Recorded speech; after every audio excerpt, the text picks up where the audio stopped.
L'Algérie au bord du gouffre. Entre le modèle Venezuela, la chute de Maduro et le risque d'être le dernier État colonial d'Afrique, que va-t-il se passer?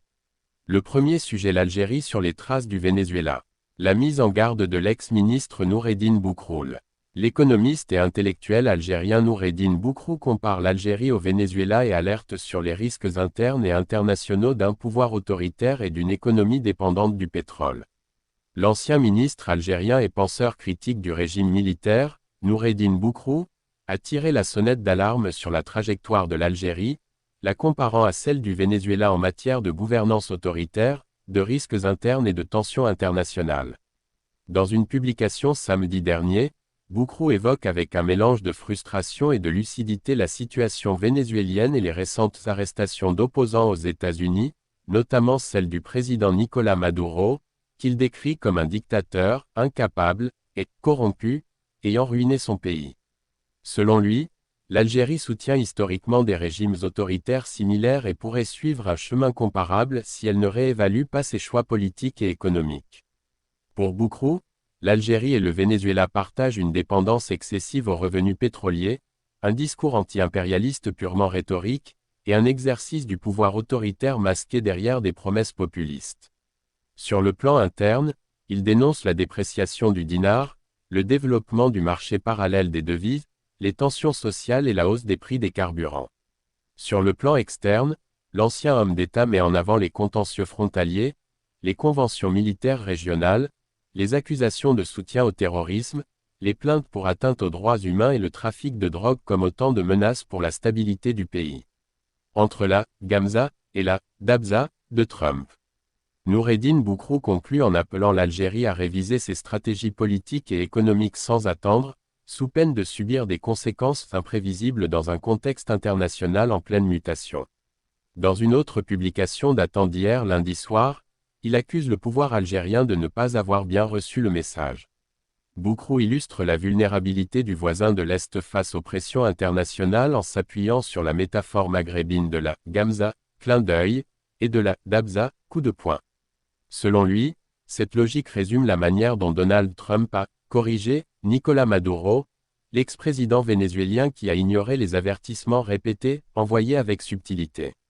Boukrou décrit Nicolás Maduro, qui a été présenté hier lundi devant un tribunal de New York, comme un despote illégitime, trahi par son armée, dépendant de la fraude électorale et corrompu, qualifiant son arrestation de « juste retour » face à ses fanfaronnades publiques et à son mépris pour ses concitoyens. L'Algérie, poursuit-il, a longtemps soutenu ce type de régime autoritaire, mais se trouve désormais confrontée à ses propres failles internes et externes. L'Algérie face à une nouvelle géopolitique. L'analyste critique la politique extérieure d'Alger, soulignant que le pays a été délesté par Trump de dossiers sensibles tels que le Sahara marocain, et que les autorités locales ont interprété le silence américain comme une peur supposée, alors qu'il pourrait présager des conséquences diplomatiques et stratégiques désagréables. Selon Boukrou, la diplomatie algérienne accumule des problèmes géopolitiques majeurs, des contentieux avec le Maroc, le Mali, la Libye et le Niger, ainsi que des tensions avec Israël, la France, les Émirats arabes et la Tunisie. À cela s'ajoutent les défis internes, tels que les lois restreignant les droits des citoyens, la montée des tensions sociales et économiques, et une politique intérieure peu préparée au changement rapide de l'arène internationale.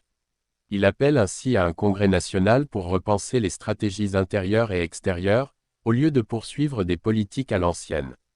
Pour Boukrou, la période actuelle impose à l'Algérie de se préparer à des scénarios complexes, face à l'influence des grandes puissances, aux voisins hostiles et aux menaces militaires et économiques. Le deuxième sujet: chute de Maduro, un revers stratégique pour l'Algérie et le Polisario.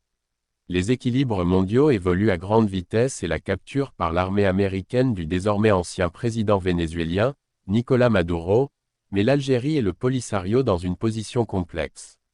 La milice séparatiste, longtemps soutenue par le régime de Maduro, perd un allié de taille en Amérique latine. À la suite de la capture de Nicolás Maduro, présenté devant la justice américaine, ni le Polisario ni l'Algérie n'ont commenté ou osé manifester un soutien public ou une solidarité avec ce régime pourtant proche et même allié puisqu'il soutient le projet séparatiste au Sahara. Le dernier sujet, l'Algérie, risque d'apparaître comme le dernier État colonial en Afrique. Chroniquer l'Algérie va en effet apparaître comme étant le dernier État colonial en Afrique. Un État colonial refusant d'appliquer le droit à l'autodétermination, c'est-à-dire le droit des peuples à disposer d'eux-mêmes, aux populations des territoires marocains, tunisiens et libyens qui lui furent offerts par le colonisateur français et qu'elle considère comme lui appartenant. L'Algérie qui ne consulta pas les populations marocaines, tunisiennes et libyennes vivant dans ces régions spoliées va donc se trouver dans une situation difficile. Afin d'occuper la scène diplomatique après les échecs et les humiliations subies en 2025, l'Algérie, dont la boussole politique semble être définitivement tournée vers les années 1960, a donc décidé de réactiver un discours anticolonialiste appartenant au siècle dernier.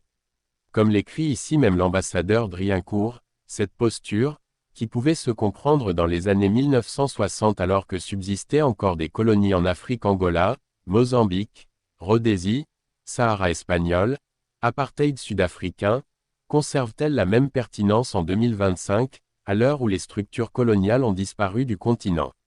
Évidemment non. Cependant, derrière le discours aussi lénifiant qu'obsolète des autorités algériennes, se cache la volonté d'établir une sorte de pont entre les années 1960 et aujourd'hui.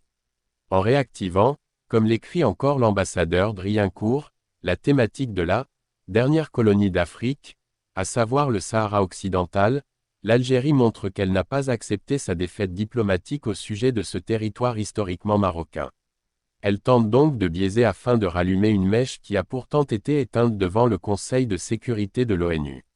Les mouvements kabyles vont nécessairement demander à l'ONU d'initier un processus international permettant au peuple kabyle d'exercer librement son droit à l'autodétermination dans ses frontières historiques d'avant la colonisation française.